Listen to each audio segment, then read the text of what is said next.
going to be a different video than my normal videos that I post on here regarding the foundation. A lot of people ask me all the time, how are you doing? You know, how do you feel? How's it going? Do you miss your son? You know, how do you live each day without him? So I'm kind of going to address some of that in this video. I'm also going to tell my story from the beginning. So if you don't want to hear any details regarding my son and his passing, please don't watch this video. So at about 3:15 p.m., 3:20ish, somewhere in that range, on Thursday, February 11th, 2016, my 12-year-old son, JJ, came home from school like he always does, every day around that time, shortly after I get home from work. He brought his bike into the garage. What made this day a little bit different than the normal day is he had asked his mom if he could walk a friend home that day, which she did on occasion, but not often, and this just happened to be a friend's name that I didn't recognize. But when he came in, he, I don't want to say threw his bike to the ground, but he dropped his bike to the ground pretty hard that day, with some anger. So when he came inside, I asked him, what's going on, JJ? How are you feeling? Not untypical. He was like, oh, I'm fine. I don't want to talk about it, blah, blah, blah. Just ignoring me. Typical teenage stuff. Nothing that struck me as, today's going to be the day that I never talk to him again after today. But so he kind of still had an attitude, and I had already had plans that when my wife Michelle got home, we were going to meet our 16-year-old at his first baseball meeting at high school. So he was still upset, JJ was, so I kept asking him, and I actually followed him through the kitchen down into the living room, and he laid down on the couch and he faced the other direction, so facing into the couch. So I sat on the edge of the couch and I said, JJ, what's going on? Talk to me. What's bothering you? And this day, for whatever reason, he decided that he didn't want to look at me, didn't want to tell me what was wrong.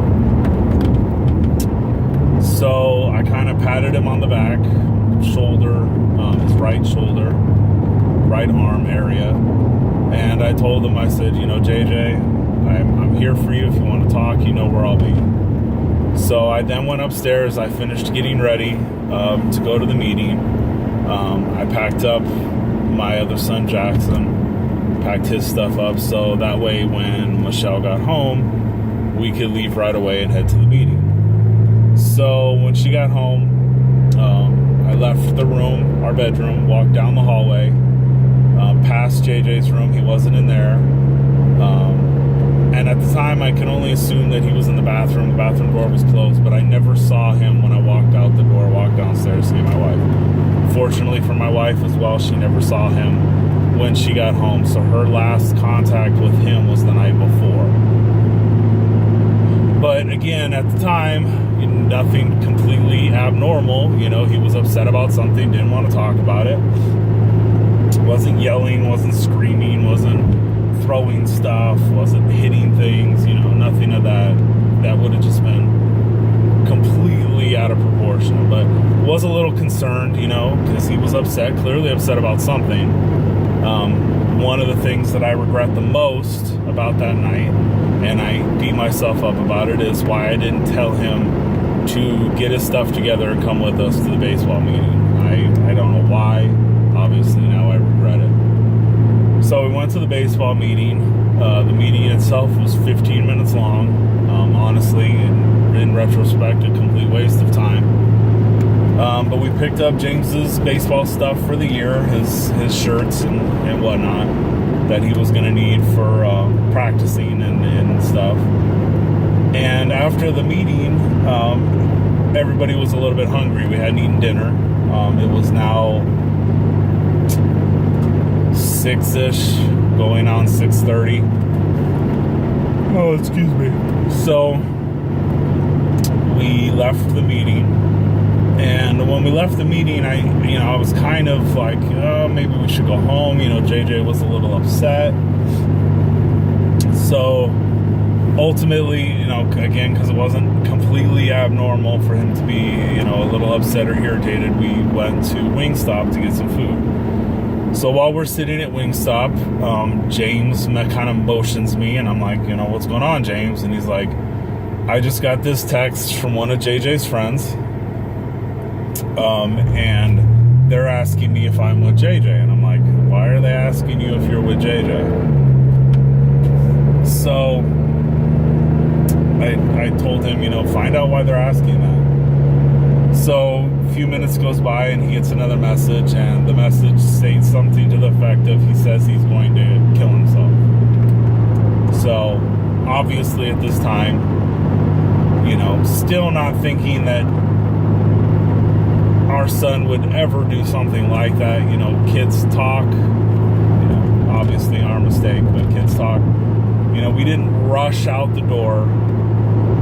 We didn't drop what we were doing immediately.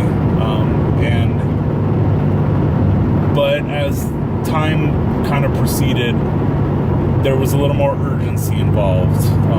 We got another text message that he no longer was answering his phone, and people were trying to get a hold of him. So we rushed home. My wife went in first. I took the baby out of the car, and she went up the stairs quickly, and all of a sudden I heard her yell, Josh, come here now, you gotta come here. So I ran up the stairs. She said his door's locked.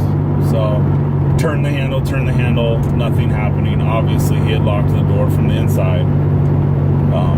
Boys like their privacy, especially in high school. So turn the handle, nothing was happening.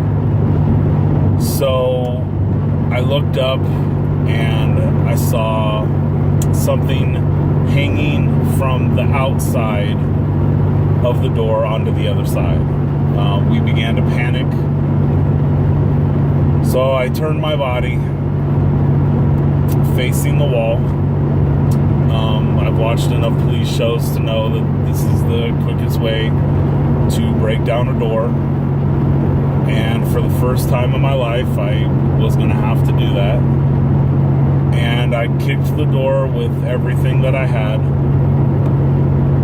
The door opened, and when I turned around, I saw my son's body fall to the ground.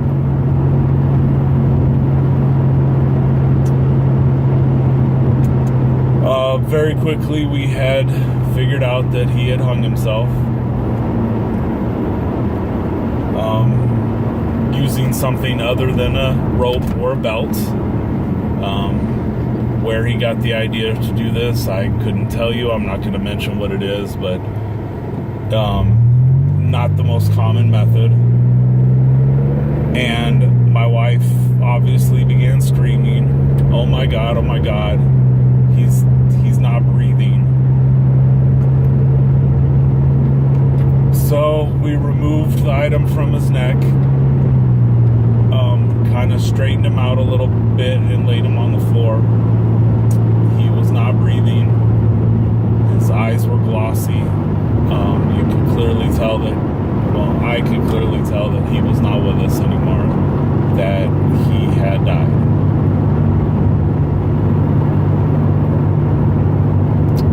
My wife performed CPR for,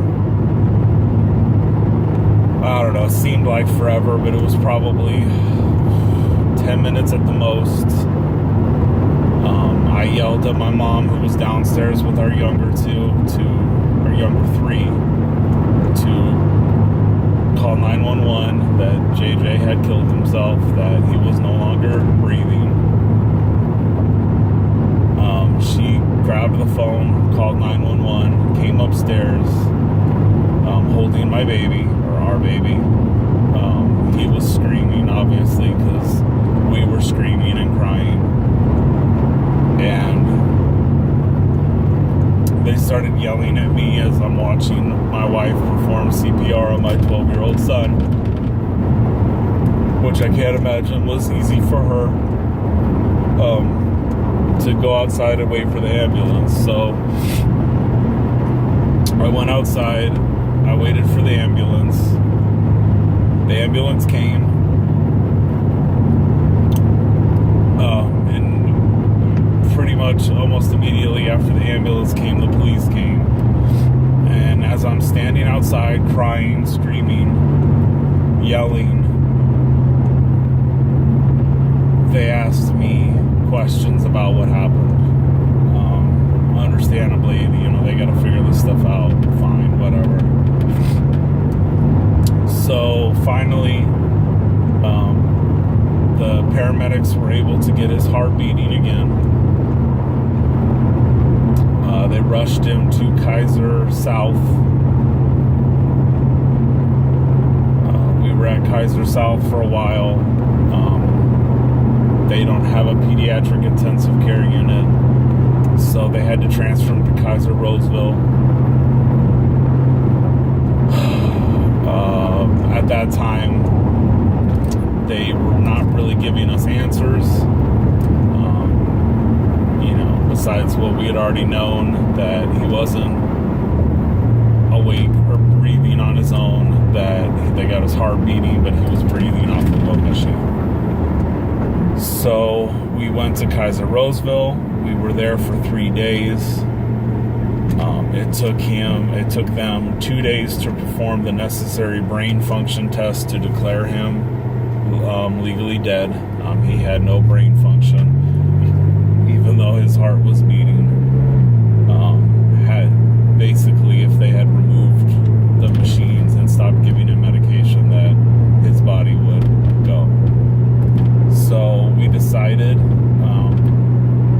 to do what we could with this horrible situation.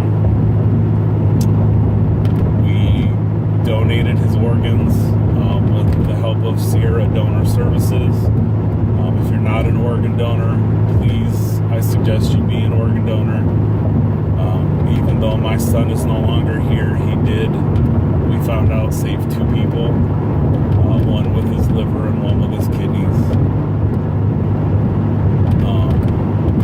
So I encourage everyone to be an organ donor as well. But, people ask me, how do you move on? How are you okay? How are you moving forward? And honestly, I don't know what to tell those people. I cry every day. I miss my son horribly. Some of the motivation that I have is the foundation that we're working on, but even that only gets me so far.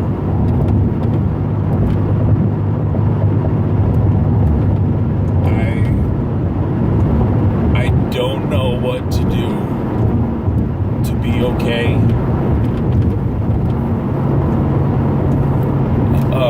Just going to work, getting up in the morning, going to work is beyond difficult. Things that I used to enjoy or look forward to are pretty much non-existent anymore. Brutal honesty, if it wasn't for my kids and my beautiful wife and my family, I probably would not be here right now. Do I want to die? No. But do I want to be here? Probably not.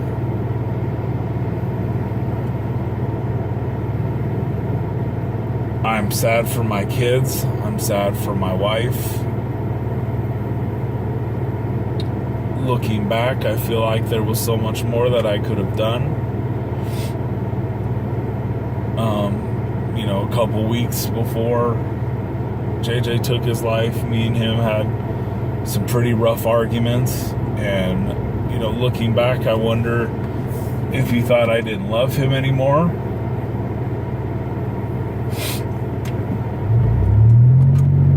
Which obviously would never be the case, but I'm never going to be able to get past that. I'm never going to get the image of his body falling to the ground out of my mind. I'm never going to get to talk or hold him again, watch him graduate, go to college, have a family.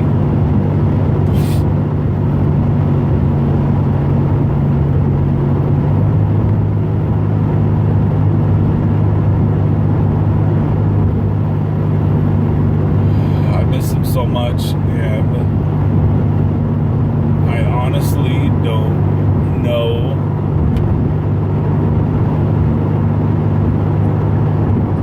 what each day is going to bring for me.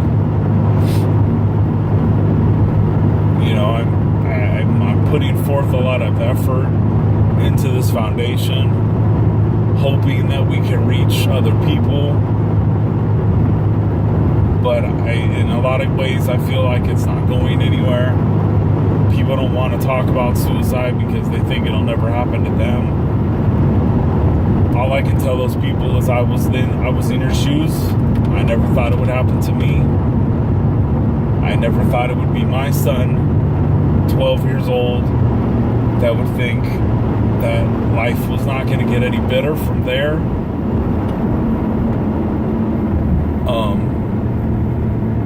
I hate knowing that he died alone, that I couldn't say goodbye.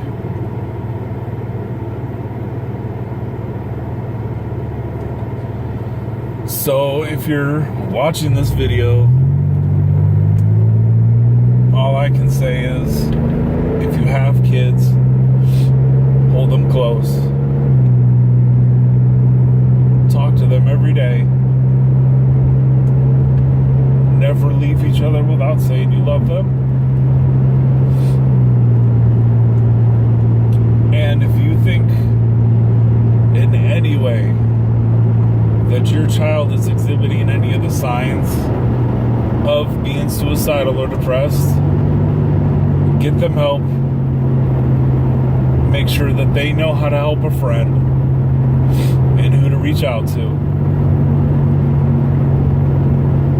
And whether you donate money or your time or a voice, stand up with us.